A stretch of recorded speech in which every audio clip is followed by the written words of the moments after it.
त्यामुळे मी आज आलेली आहे, ते घेऊन आले मला इथे. सरस्वती ताई, रुपाली ताई, अनुसाया ताई, राजेंद्रजी, वंदना ताई, ज्यांच्यामुळे श्रीनाथजी असे एकदम उभे आहेत, एकदम स्ट्रॉंगली. आणि माझ्या प्रिय भगिनींनो आणि काही असलेले बंधू, तुम्हाला माझा मनपूर्वक नमस्कार. आणि पुण्यनगरी पुण्याला इथे येऊन मला खूप आनंद होतोय. स्त्री शक्तीचा हा जल्लोष पाहून तर एकदमच मन प्रफुल्ल होतंय. आणि का नाही आम्ही जल्लोष करावा. आज संपूर्ण लोकांनी हे लक्षात घेतलंय की जसं ताईंनी सांगितलं, आमच्याशिवाय प्रगती होत नाही. आम्हाला सन्मान केल्याशिवाय देश पुढे जात नाही. आम्ही एकत्रित चाललो तरच हा गाडा पुढे चालेल. आणि हे सगळे एकूण एक माणसाच्या डोक्यात आता बसलेलं आहे, ज्याच्यामुळे आता इतक्या सुंदर सुंदर अशा स्कीम आपली पार्टी आणि युती मिळून काढते आहे. आज माझी लाडकी बहीण याचा तुम्हा सगळ्या स्त्रियांना फायदा पोहोचलेला आहे किंवा लवकरच पोहोचणार आहे. या योजनेच्या अंतर्गत तुम्हाला 1500 रुपये दरमहा मिळत आहेत. काहीतरी हातभार शासन तुमच्या जीवनात याद्वारे लावत आहे. आणि त्या हातभारामुळे तुम्ही सुद्धा देवेंद्रजींना खूप प्रेमाने देवेंद्र भाऊ म्हणून स्वीकारलेलं आहे. म्हणून आपला एक नवीन नातं आता समोर आलं आहे, ते आहे नणंद भाऊजाईचं नातं.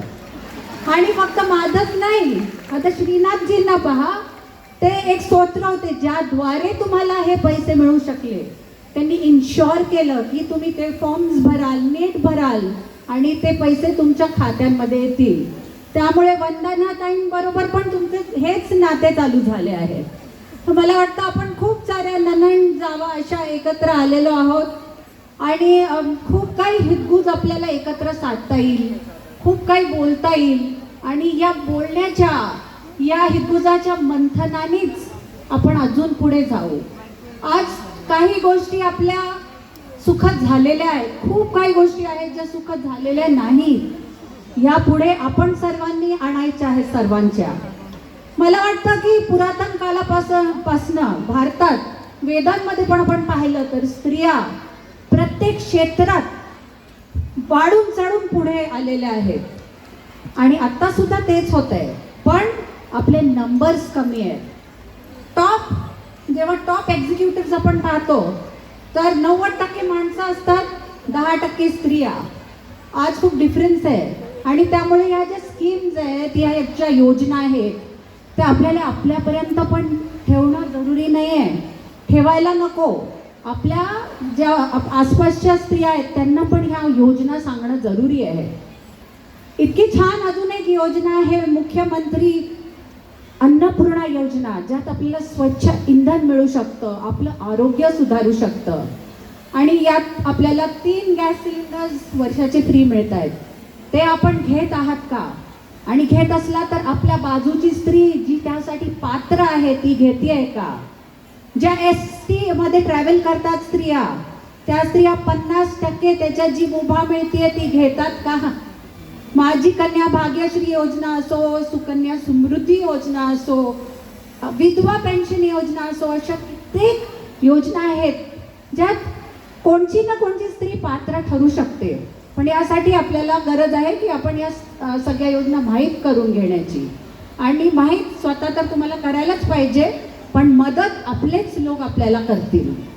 आपली ही एकमेव पार्टी आहे, भारतीय जनता पार्टी, जी सर्वप्रथम आपल्या जनतेला ठेवते, दुसरा नंबर स्वतः आपल्या पार्टीला ठेवते आणि तिसरा नंबर असते त्यांचे कुटुंब, त्यांचा मुलगा, त्यांची मुलगी. तर जनतेला समोर ठेवून आपण एवढ्या साऱ्या स्कीम्स बनवल्या आहेत, प्रोव्हिजनिंग केलेलं आहे, त्याचा पुरेपूर तुम्ही फायदा उचला. नमस्कार, चित्राताई सुद्धा आलेल्या आहेत, त्या पण आपल्या डायनॅमिक लीडर आहेत. कोणताही कुठेही इंडस्ट्रीज होत असला तर चित्रा टाईमचा आवाज सगळ्यात पहिले ऐकू येतो आपल्याला. आणि त्यांच्या बरोबरीने जर आपले सगळ्यांचे आवाज जुळले तर जे सगळे अत्याचार होत आहेत आजच्या जमान्यात सुद्धा स्त्रियांवर, ते करण्याचा हे पुरुष हिंमत करतील का? आपण फक्त एकत्र नाही आहोत, आपण एकजूट नाही आहोत, म्हणून हे सगळं अजून चालू आहे. पकडा त्या पुरुषाला आणि मारा तिथे पकडून, असं मला वाटतं. बाकी तुमचं डिसिजन, पण मी तुमच्या बरोबर आहे या गोष्टी. मला बोला, आपण सगळे मिळून त्याला पिटू. असा पुरुष जो स्त्री सन्मान करत नाही तो त्या लायकीचा नाही आहे सोसायटीमध्ये राहण्याचा, समाजात राहण्याचा. तर आपणच त्यांना धडा शिकवू. आणि हो, शासनाने जर शिकवायलाच पाहिजे आणि शासनाने त्वरित ॲक्शन घ्यायलाच पाहिजे, आणि ती महाराष्ट्र सरकार तरी घेतेय याचा मला आनंद आहे. याशिवाय मी तुम्हाला एवढंच म्हणेन की पुण्यात दरवेळेस येऊन मला खूप आनंद होतो, पण यावेळेस येऊनही एक वेगळाच आनंद होतोय. कारण मला इथे सगळ्या स्त्रिया दिसत आहेत ज्या स्वतःसाठी उभ्या आहेत, ज्यांनी स्वतःसाठी योजनांचा उपयोग करून घेतलेला आहे. कारण मला वाटतं, मला दरवेळेस मी स्त्रियांना सांगते की जसा फुलाचा सुगंध त्याच्या रंगावर अवलंबून नसतो, तसंच स्त्रियांची जी सुंदरता असते ती तिच्या बाह्य रूपावर अवलंबून नसते. तिचा ओव्हरऑल पर्सनॅलिटी, व्यक्तिमत्व, आंतरिक सौंदर्य ह्यातून एक सुंदर रूप खुलतं.